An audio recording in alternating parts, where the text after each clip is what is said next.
What if everything we've been told about the Coyote Pass deal is only half the story? What if the truth isn't just messy, but deliberately rewritten in real time? Because when you go back and actually line up what's been said, on the show, in the tell-all, inside conversations, something doesn't just feel off, feels engineered. And at the center of it all is Kody Brown, once again shifting the narrative depending on who's listening. The latest resurfaced clip from Sister Wives doesn't just add context, it blows a hole in the timeline. In one version of events, Kody claims that Janelle Brown told him he had two choices: comply with Meri Brown's demands or force a sale of the Coyote Pass property. Notice the framing. Not that she pushed him to betray Meri. Not that she orchestrated something shady. Just that he needed to make a decision. Sounded pragmatic. Sounded like mediation. It sounded like Janelle trying to keep the peace in a family that has been anything but peaceful for years. But then, as time passes and cameras roll in different settings, that story mutates. Suddenly, it isn't a matter of make a choice. Now it's Janelle pressured me. Now it's Janelle told me I could force the sale. And eventually, it evolves into something even darker. That Janelle wanted to sell the property out from under Meri and pay her later. That she was the one pushing aggressively. That she was the one strategizing. That she was, in essence, the instigator. And here's the question no one is asking loudly enough. How does a story change that much if it's rooted in truth? Because Meri's version hasn't shifted. From the beginning, her position has been painfully consistent. She says the property was divided without her consent. She says decisions were made behind her back. She says she was put in a position where she had no real leverage, except to hire a lawyer. And when she did, everything changed. She refused to negotiate emotionally. She refused to have off-camera conversations. She refused to trust private assurances. Instead, she let her attorney speak for her. Cold, clinical, documented. That's when the tone of the conflict hardened. You don't hire a lawyer in a plural marriage over property unless trust has completely shattered. And when trust is gone, every whispered conversation becomes suspicious. Every "I promise" becomes meaningless. Meri suspected there were conversations happening without her. She even admitted she felt it. She told a friend she believed something was going on because Janelle wasn't bringing things up anymore. And when she was told, "Why don't you just ask her?" Meri's answer was chilling in its simplicity. "I don't trust her." That isn't a casual statement. That's the sound of a relationship that has been eroded by years of competition, alliances, and quiet betrayals. And this is where the dynamic gets complicated. Because Janelle wasn't just negotiating property. She was grieving. She was dealing with the unthinkable loss of her son. She was navigating probate issues. She was trying to sell his home. She had purchased land in another state. She needed liquidity. She needed closure. She needed out. Survival wasn't theoretical for her. It was immediate.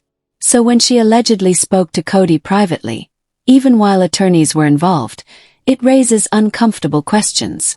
In any legal dispute, once lawyers are retained, direct conversations between opposing parties are risky. There's no record. There's no accountability. There's no neutral interpreter.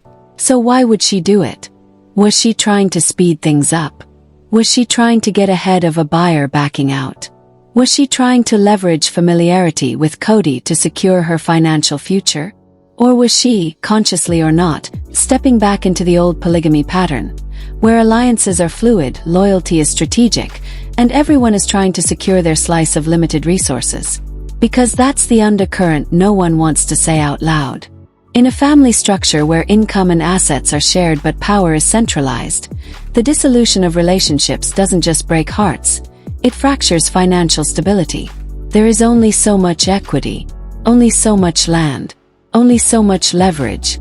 And when multiple marriages collapse at once, the scramble begins.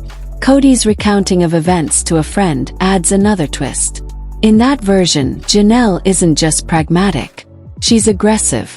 She's telling him to make the other women comply.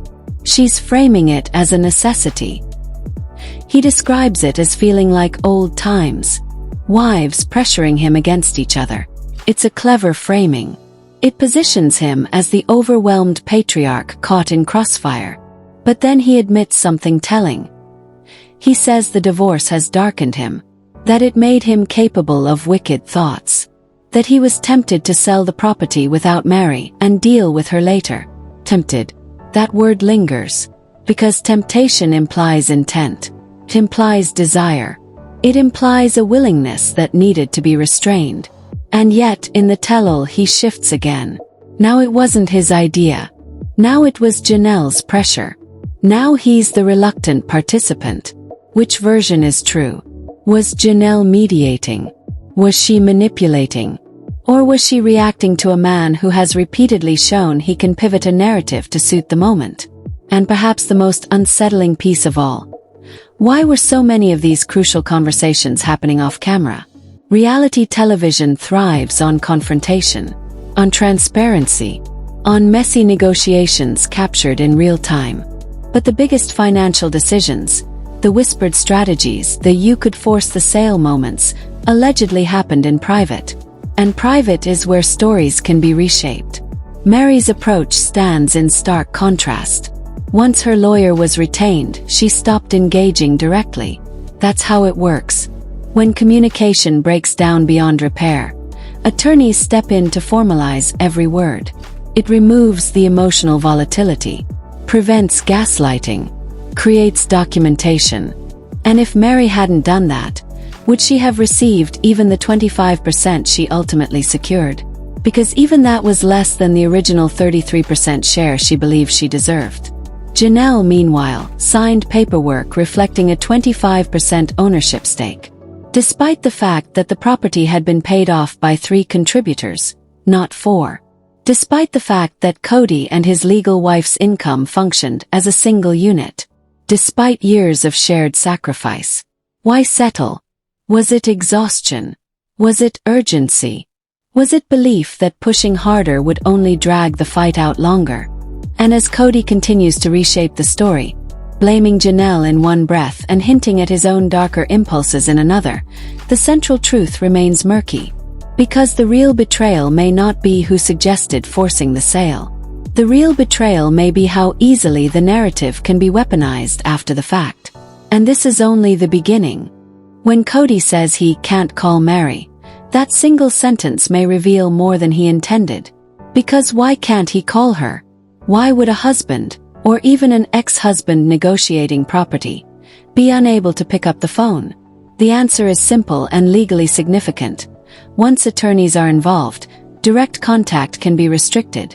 If Meri's lawyer made it clear that communication must go through counsel, then Kody's hands weren't tied emotionally. They were tied procedurally. But instead of framing it that way, he presents himself as isolated. As if Meri cut him off unfairly. As if he was helpless. That subtle shift reframes legal boundaries as emotional rejection. And it paints Meri as difficult instead of disciplined.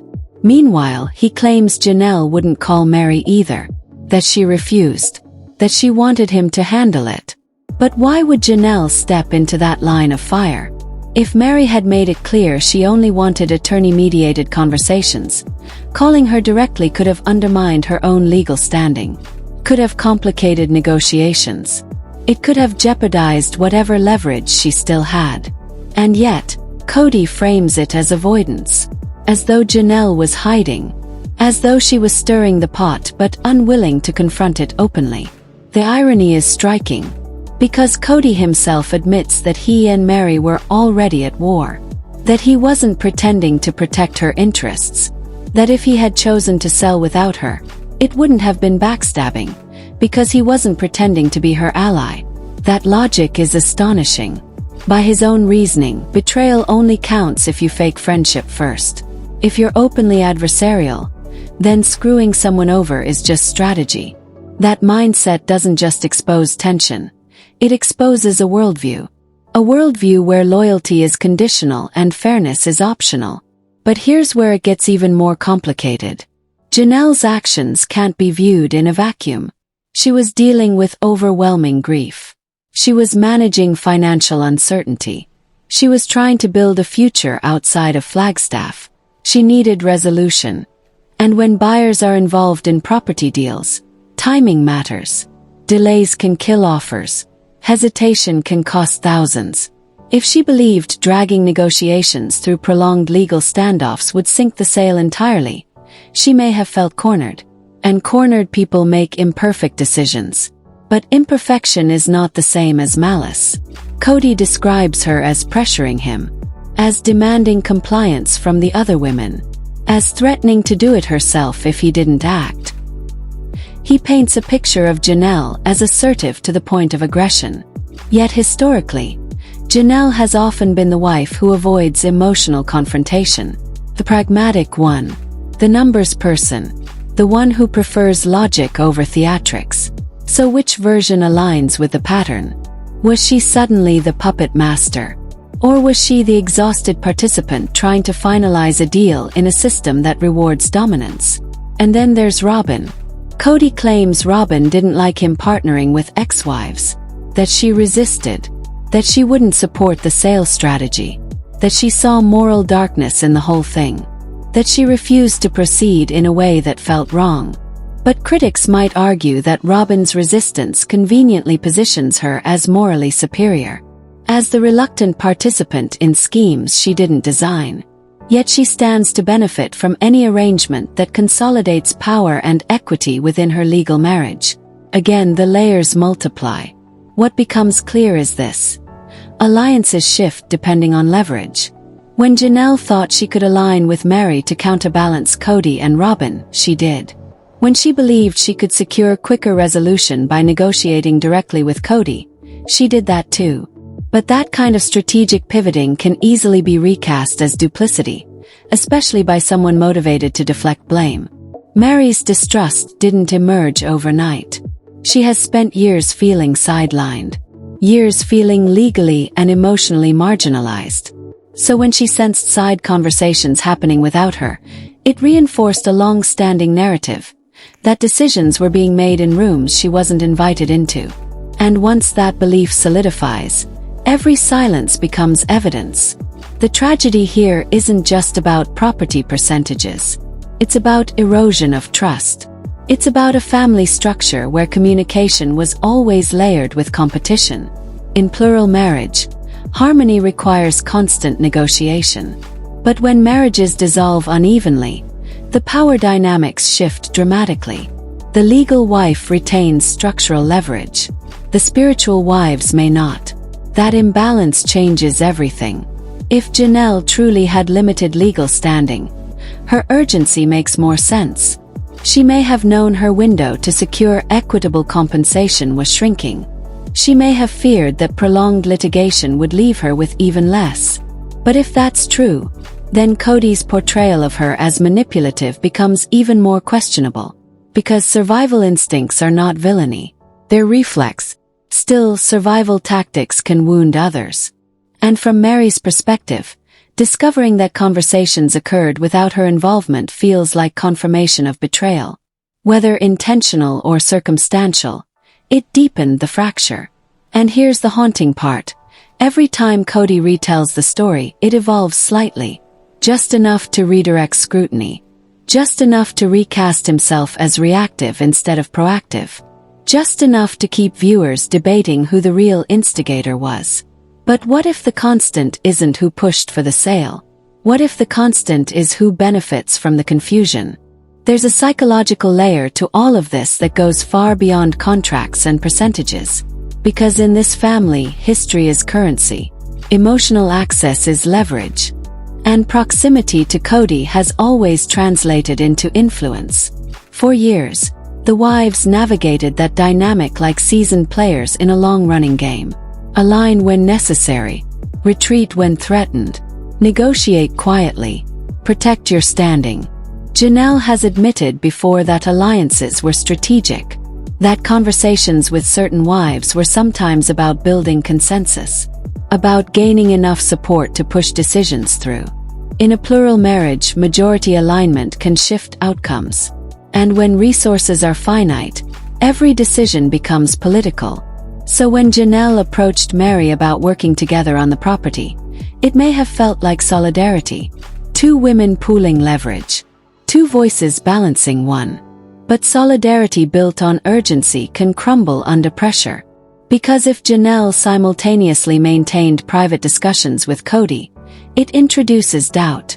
Was she hedging her bets? Was she ensuring she wouldn't be left without options? Or was she simply reverting to the only negotiation model she's ever known? Direct appeal to the patriarch. Kody's assertion that he can manipulate Janelle more easily isn't explicitly stated, but the pattern suggests he knows how to reach her. Compliment. A hint of partnership. A suggestion of collaboration. Those subtle signals can reawaken loyalty. And loyalty, even in fractured marriages, doesn't disappear overnight. There's also the uncomfortable reality that Janelle might have stayed if her needs had been met. Jez implied as much. That the breakdown wasn't solely emotional. It was practical, financial, structural. If she felt secure in land, in housing, in future planning, perhaps the relationship would have lingered longer. That possibility complicates her position. Because if part of her still hoped for cooperation with Kody, then her negotiations may have been influenced by more than money. They may have been influenced by residual attachment. Meri, by contrast, appears more detached. Therapy. Distance. A clearer boundary between past and present. Hiring a lawyer wasn't just strategic. It was symbolic. It marked a shift from emotional negotiation to contractual enforcement. And that shift exposed fault lines. Kody's admission that divorce darkened him is revealing. He speaks of evil creeping in. Of wicked impulses. Of temptation to sell without Meri and pay her later. That statement alone undermines any claim of moral high ground. Because contemplating bypassing someone's legal stake isn't a minor lapse. It's a calculated risk. Even if he didn't act on it, the willingness to consider it speaks volumes. Yet in the tell-all he reframes. He insists the idea wasn't his. That Janelle brought it to him. That she was pressuring. That she was instigating. It's a subtle but powerful shift. Because if viewers accept that she initiated the questionable tactic, then his temptation becomes reaction rather than intention. This is narrative judo. Redirect the force. Shift the angle. Let someone else absorb the impact. But inconsistencies remain. Earlier, he said Janelle told him to comply with Meri or force a sale. Later, he says she told him to force compliance from the other wives. Then he says she wanted to sell without Meri entirely. These aren't minor word changes. They're directional changes. And when directional changes accumulate, credibility erodes. Still, responsibility isn't singular here. Janelle signing off on a 25% share, despite contributing alongside 3 rather than 4, raises eyebrows. Why concede? Why not push for the 33% she arguably could justify? Fatigue. Legal advice. Fear of prolonged battle. Or perhaps recognition that dragging it further would only entrench hostility. Meanwhile, Robyn's resistance to partnering with ex-wives becomes another pivot point. If she truly objected, was it moral conviction? Or strategic preservation of her marriage's consolidated power? In plural families, optics matter. Aligning too openly with former wives can destabilize current dynamics. And so the blame circles. Meri feels betrayed. Janelle feels pressured. Kody feels accused. Robyn feels scrutinized. Everyone claims partial truth. No one holds the full picture. The deeper tragedy may be this. Years of competing interests conditioned them all to protect themselves first. To build alliances quietly. To negotiate emotionally. To secure survival over solidarity. In that environment, transparency becomes risky. Vulnerability becomes leverage. And loyalty becomes conditional.